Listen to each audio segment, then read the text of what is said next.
Good morning, dear invisible and unknown beings.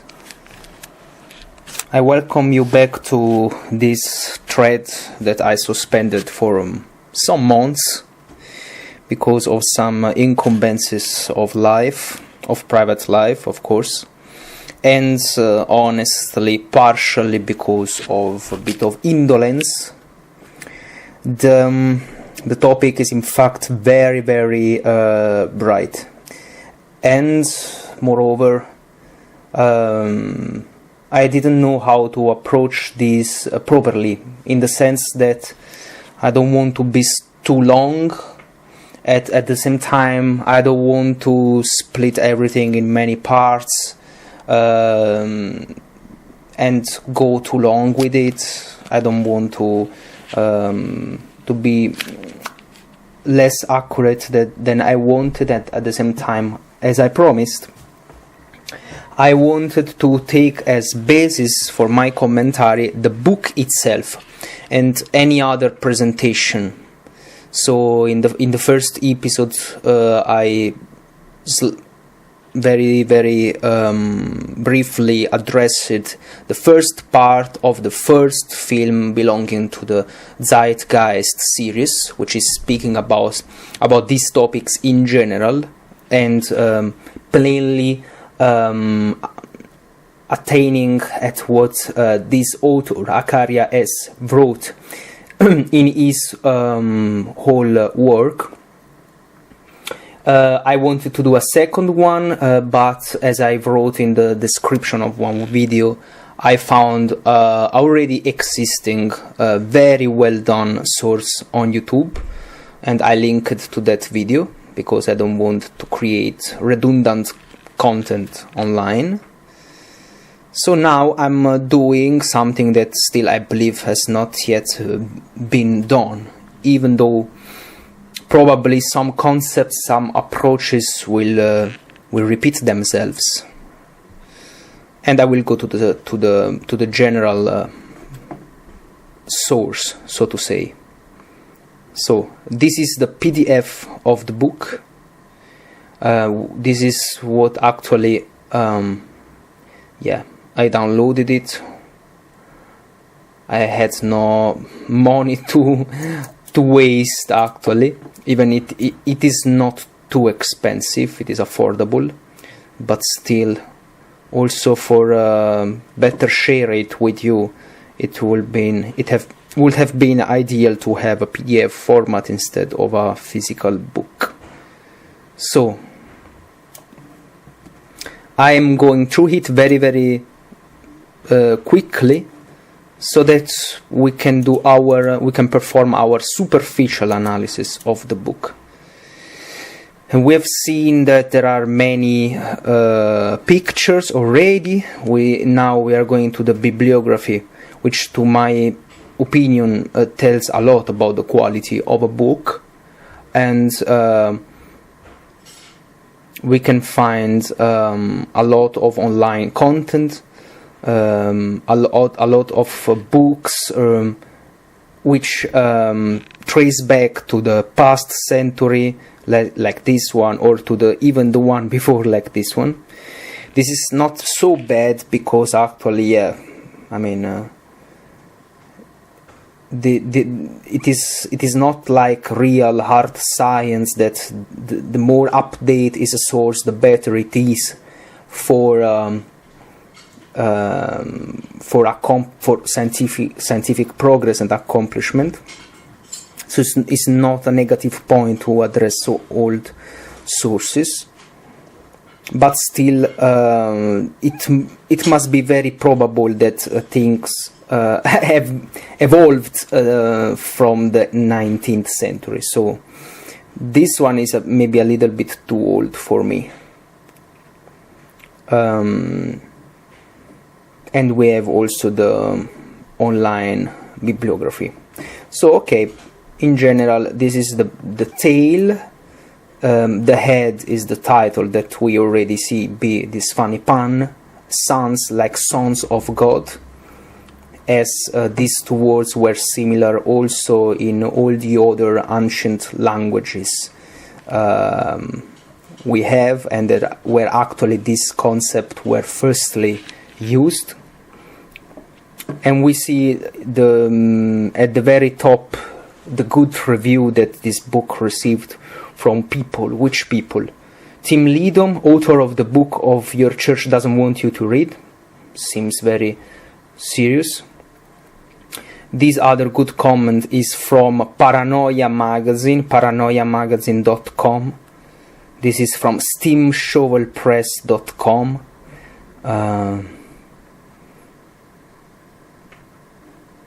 And this one is The Ethereum Travelers and the Magical Child. This is the author of this book, Apsebor.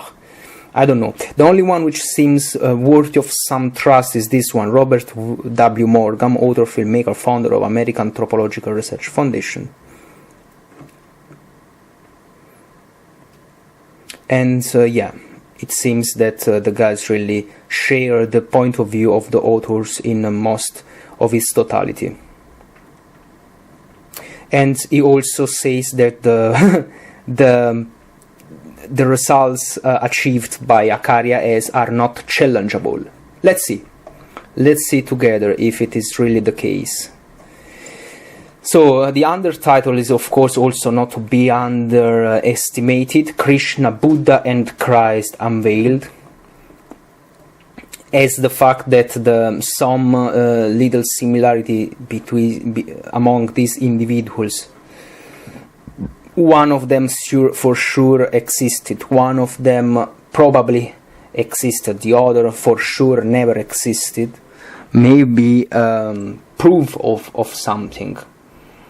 And before going on, I will say that parallelism and analogy is maybe a nice tool for creativity, but is not the very maybe for intuition also. It could give us the inspiration to go research something, and maybe through experimentation really find out what we were somehow expecting. But it does not constitute a proof itself. So the whole concept of this book is that more vague proofs or hints constitutes then a solid proof somehow, which cannot be more solid because of the huge amount of time which separates us from the events and the topics somehow that we are here discussing. So this is the foreword. I think I can skip it. I will just speak with you and then address something which by scrolling may seem particularly worthy of our attention. I found online a video, a 1 hour and a half presentation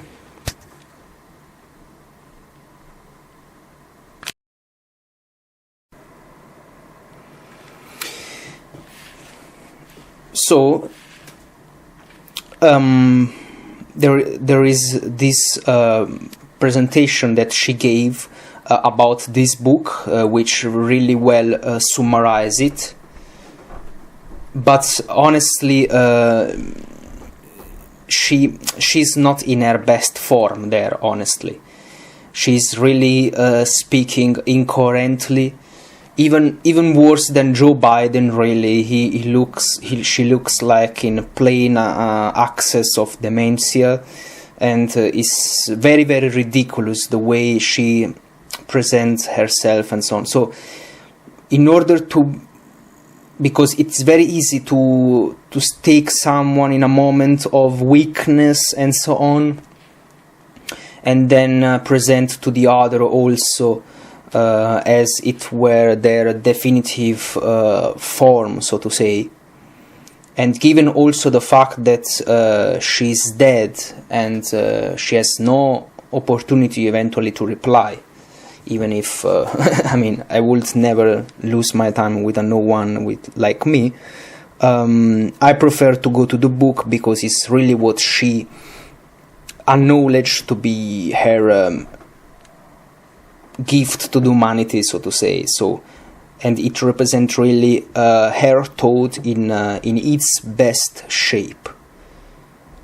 Even if this means to be a little bit longer, but taking that video will be really dishonest, and mostly it comments himself also through itself, and it would have not needed so much commentary from my side.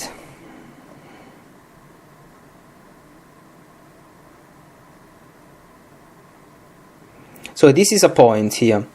Among the countless atrocities committed in the name of God and religion over the millennia looms large the practice of human sacrifice. This bloody and common ritual allowed for marauding Christian armies to justify the cultural destruction and genocide perpetrated in so many nations globally, including in the Americas as a prime example. In other words, in order to stop human sacrifice, Christian armies sacrificed millions of humans. Moreover, the God of the Old Testament was hardly a paragon of peace and love, and the list of atrocities gleefully boasted about in the Bible is long indeed. As British royal physician, the ancient faith and modern, and so on. So, this is worthy maybe to mention, I found now, because actually it is something that many people say. Mostly speaking, with atheists, people losing their faith and so on. This is a very common argument.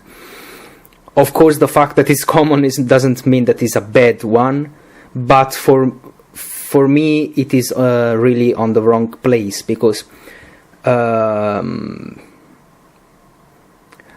meter of measurements of a good academical scientific work is its neutrality. So maybe this could be something maybe written in the post-faction, in the conclusions, in the personal consideration of an essay, but not in the foreword, because then you let the reader understand that you have already clear in your mind what do you want to demonstrate. You really have a bias in your mind, and when you start your inquiry, you are not just only in a neutral way analyzing data, and then after the data analysis build a theory upon it. She's plainly saying that what she's doing is having this theory, which is undisputable to her because it matches with facts. Then I'm somehow matching data and line it up in order it to prove this point, which is a scientific, not sound process to do. So I will not now go very deeply in the concern of this, because actually there is a lot to be discussed about this, which is maybe partially true or not true at all. And actually it is not the point of this video and of her main thesis, so to say. But it somehow bring a lot to my initial forward, which is that her approach is that creating a huge ton of vague proof, of vague information, which according to her and her understanding of scientific method build up a truth, an awareness, a certainty in the reader. While this argument is totally unrelated with the real matter of this writing, which she announced in the title and in the undertitle.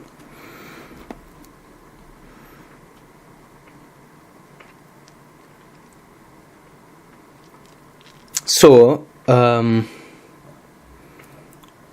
it is just, until now in the introduction, a huge rant against religion.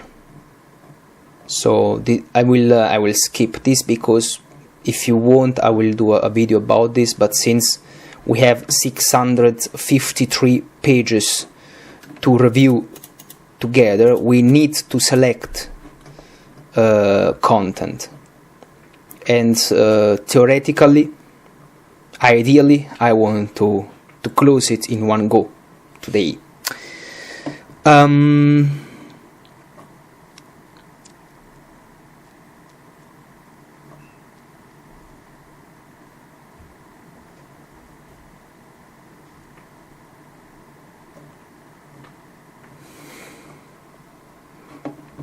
So now you can understand why I also refrained a lot from doing a video, because actually, it is a matter difficult to approach in one go, but we need to do it, because I promised this, and it needs, at least in the points that are more problematic to the reader, to be commented.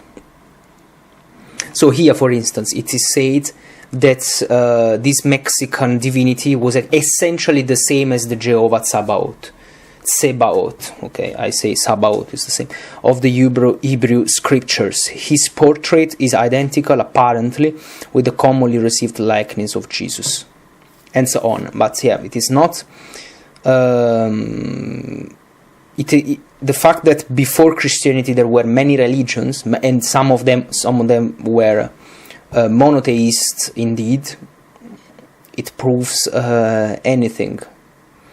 If not the fact that actually, even before the coming of Christ, and even outside the range and the scope of the elected people, the Israelites, there were in the world, in the people all over the world, an awareness of God, which is actually a proof of the fact that God is not only an entity which reveals itself directly, or chooses to do it in the history to some people at appointed times, but it's also something which can be deduced from the creatures, so from the outside environment, from with the help of abstraction, which is a powerful tool of our brain, and which can be used to figure out there is a God in a good way, or in a bad way, to write books like this one. And it proves also that not only from the outside, but also from the inside. So also population which didn't have no chance to achieve a huge degree of scientific development, nonetheless, they, to some extent, had a belief in the life after the death, or in some godheads, but yeah, because of their limited understanding and their incompleteness of their imagination, which cannot be really complete without the complementary role played only by the divine revelation, they nonetheless managed to figure out a part of the truth. So the fact that this is happening all over the world and there is no population which doesn't do it, it's indeed a sign that it can be interpreted, at least as a sign. I'm not saying it is, that there is a God. So as I'm not using it as proof that there is a God, I don't see why she should use it as a proof that there is not a God.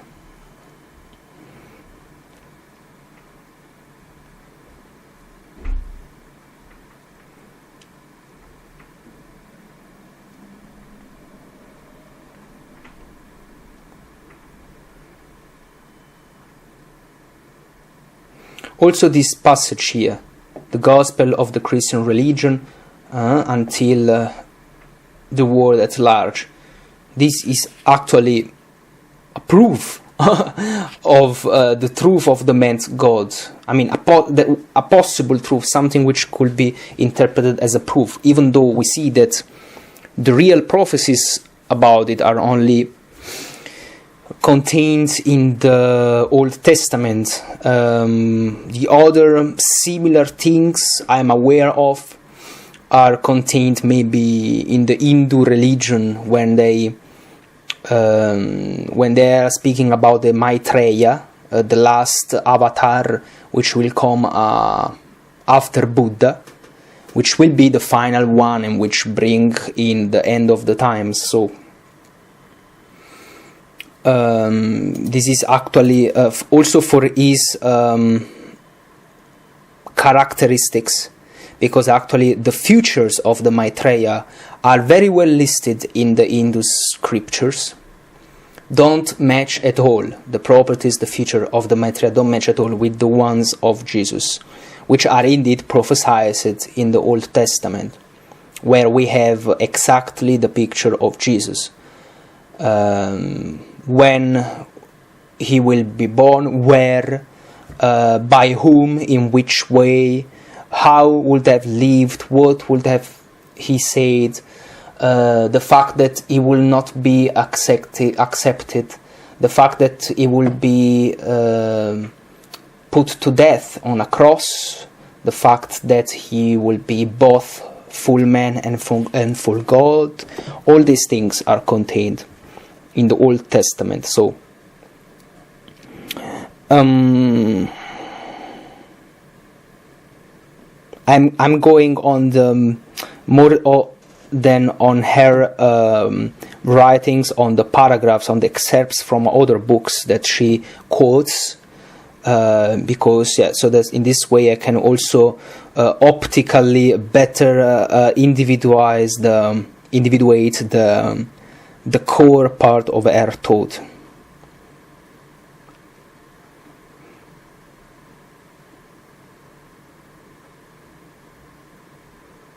Yeah, she's confirming now what I told before. It is the Puranas. Maybe I said the Vedas. Maybe I'm wrong. Maybe is in both of them. I don't know, but it's not relevant at the moment.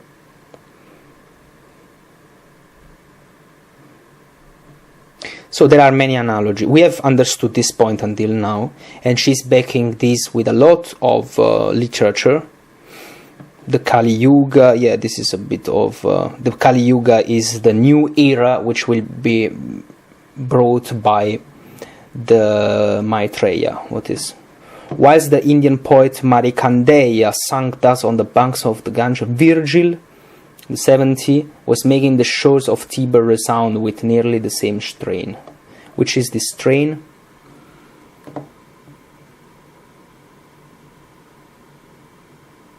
This one. Yes, in Virgil we witness in the in his Bucolica, I believe, there is a passage that explicitly say, and then a child will be born, which many interpret as like a sign for the Messiah, like a vision or like a prophecy. It is disputed who is this child, of course, about whom Virgil, this pagan author, which really died slightly before Christ was born, means. But the fact that it may be the Messiah, it doesn't give and it doesn't take anything to what we have until now. Maybe because I'm biased, but honestly, the more I read about this thing, the more I'm confirmed sometimes in my belief. The same Chaldean service of St. Thomas Day is found the following anthem: the Indians, the Chinese, the Persian, the other insular people offer their adoration to your holy name in commemoration of St. Thomas. Okay, because Thomas went up to India.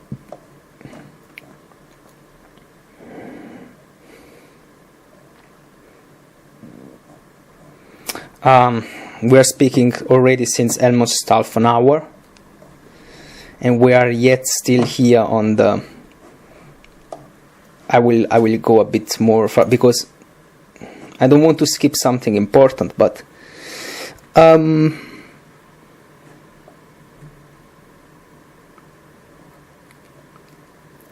I promise I will not skip something just because I don't know how to answer it, but I need to find if it is relevant to our point or maybe to our knowledge. So,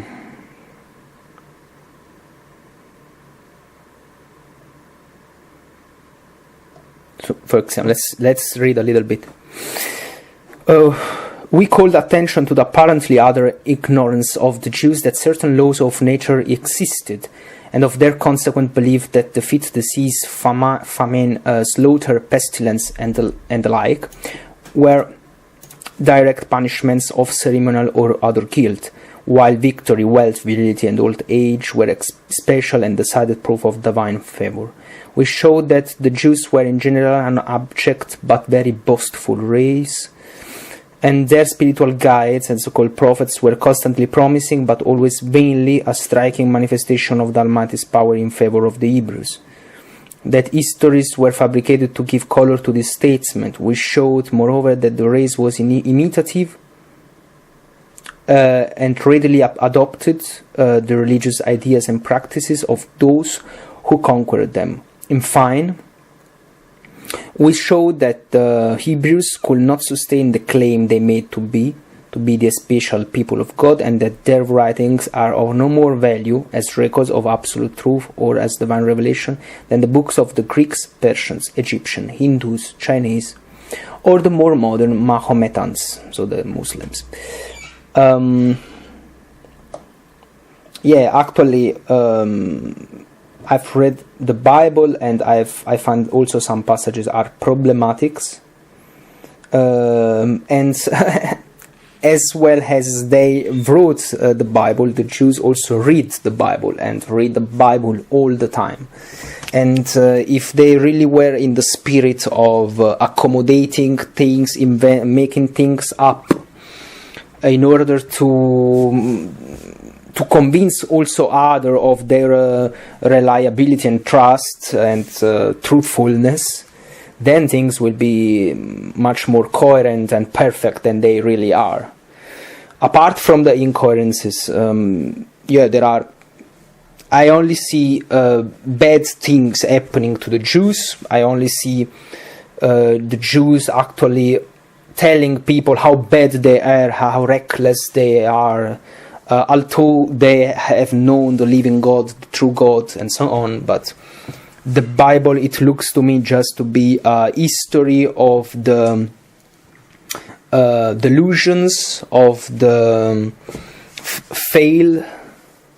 failures of the Jews, that they are not shy and ashamed at all to tell the others. And the prophets actually are not people who are brought from them to made up histories. You can also, of course, not believe to what they say, but the point is that all the prophets were killed from the Jews. All the prophets were not believed from the Jews until after, maybe sometimes also centuries or decades after they died. So, this is a history of victory, of glory, of made up things. I mean, is proven by facts not to be so. That there could be problematic passages and so on, or as they say here, for instance, they had this tendency to see failures as well as successes as proofs of the divine favor or delusion. Then that this could also be. I think that not always when someone says, God has punished me because of that, actually it was really in the mind of God that, but is in the holy for whom believes in it. This stays nonetheless in the Holy Scriptures because it's true in another level. is true in the sense that God inspired the guy to write nonetheless like that, because even if that was not probably verily the case, it happens indeed many times that God uses happenings of this history, of this life, or also in our all-day life, to give us signs of something, so that we may better know what is His purpose, His will. So it does not happen always. Sometimes we just invent it to make sense of things. That is true, but nonetheless, it's good that we believe in it because it happens.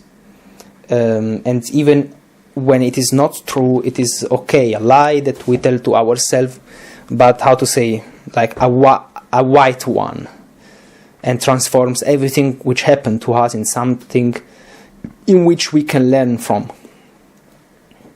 So this is anyway a good attitude to adopt, even if one don't fully believe in it. So the importance of the myth.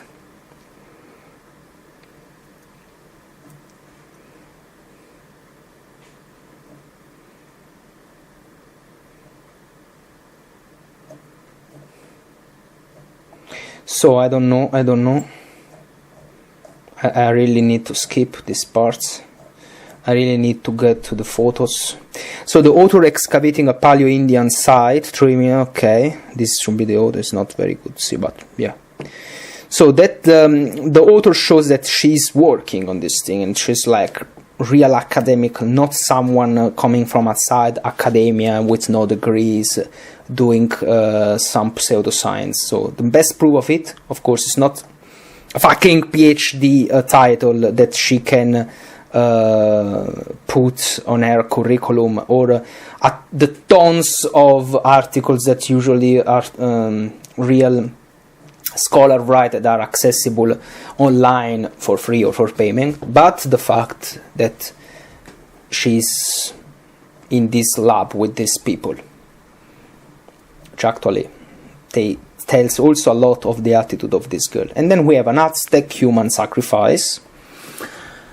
Yes, it seems like an Aztec human sacrifice. And then here we have Christian depiction of Abraham about the sacrifice of the boy Isaac in the 6th century in the Cathedral of Ravenna in Italy. So, I mean, let's see, before going to conclusion, maybe don't belong to here. So we have human sacrifices.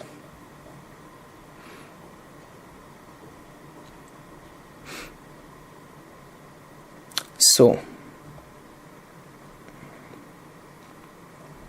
the human sacrifice is very shared knowledge that does not belong to the Hebrew cultural and theological and religious environment.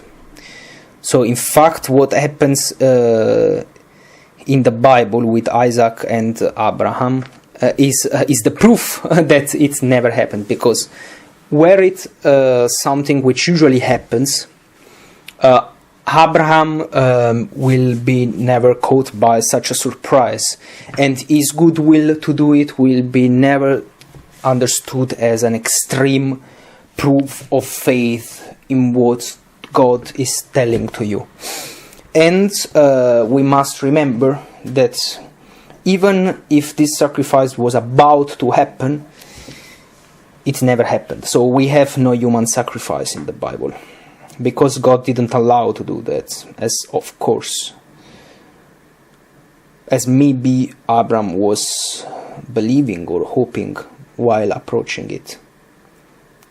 Secondly, Isaac, the one who was about to be sacrificed, was perfectly aware of what was happening, and as a sacrifice victim, willingly put himself there. So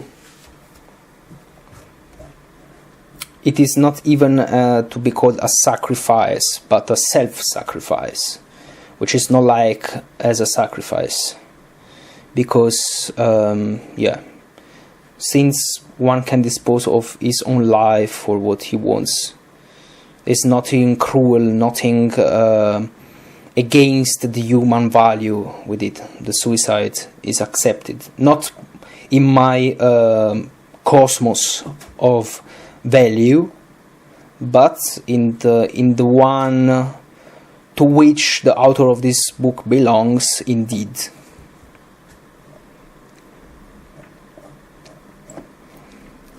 So now we are going to the astrotheology. What is the astrotheology? This is very important point. Theology originates from astrology. Okay, so everything that we find in original myths don't come just from the imagination of the man, but from the imagination of man, inspired by the stars. Not only the constellations, as we know, because we know that the constellations already are made up to resemble some mythological creatures and so on, but also how the stars behave, how do they move. Of course, the stars don't move; the Earth does. But I'm speaking now with the point of view of an astronomer and of an astrologer of the ancient times. So each movement, each precession, revolution, rotation, seasonal thing, and so on, being something written in the sky, which is allegedly also in the Bible, the first creation of God, one of the first at least. The creation that also gave sense to the concept of space and time.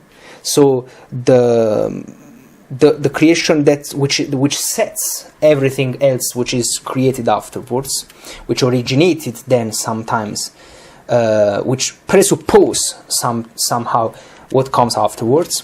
Then from this domain also the myths originate, because the myths are on the other side, not in the physical reality, but what in the abstract, in the imaginative reality, give birth to all other things which, like the stars, regulate the life of man, the all-day life of man.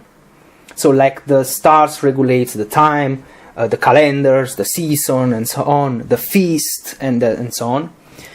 The mythology gives a meaning to these things and to say, okay, the feast for these happens because actually at that time this or that hero or creature or god did something like that, and then we remember also this. This makes sense. This makes sense, honestly. And this is also something which is not rejected in its entirety also from modern scholar, from Christian scholar as well. I mean, I'm against until now anything of these things, but there is a moment where a thing stops to be imaginative and becomes real. And the proof that something can be figured out before it happens, or figured out in the imagination, does not mean at all that that thing then belongs exclusively to the realm of the imagination. For instance, the Greeks already found out that God, Zeus, can have sons which are half man and half god. So he made sex with some human beings and originated the heroes who are demigods like Heracles, which did this and that and that. Okay. And we see that actually when something is happening like this, is happening similarly in all cultures. And for real, the concept of demigod is similar to that of the one of the Greek is similar to the one of the Indus, the one of the Indus is similar to one of the Aztecs, and so on and so forth.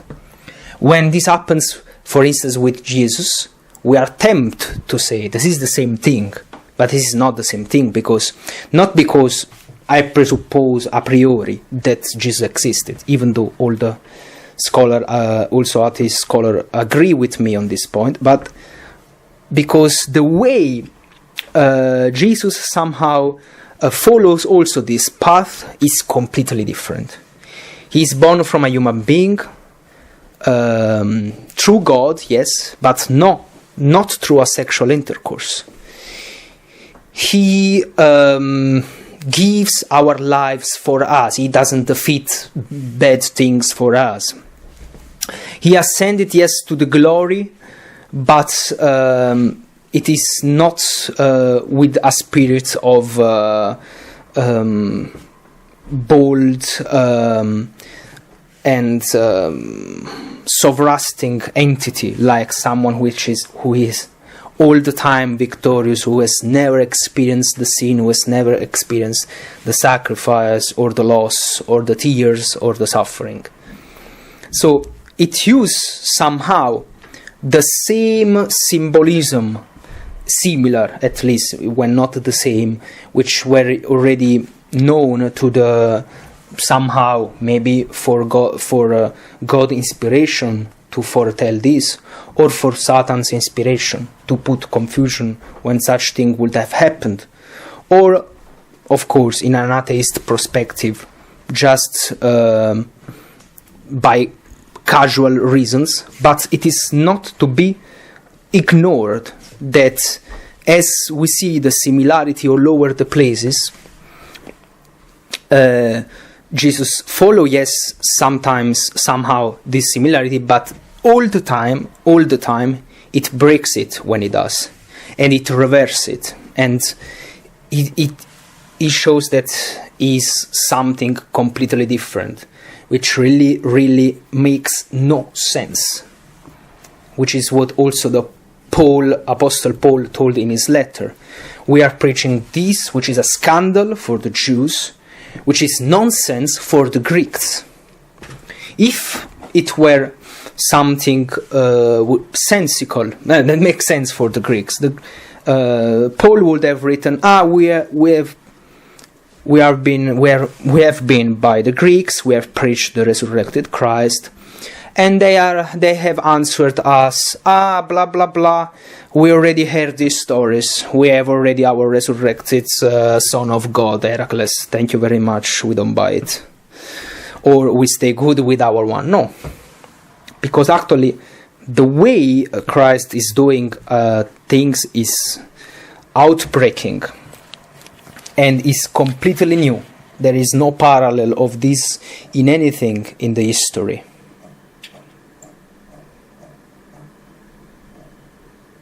Guys, it's too much. I stop here for today. We are at page 35, and we will continue another time with the following. Thank you for the attention. Bye bye.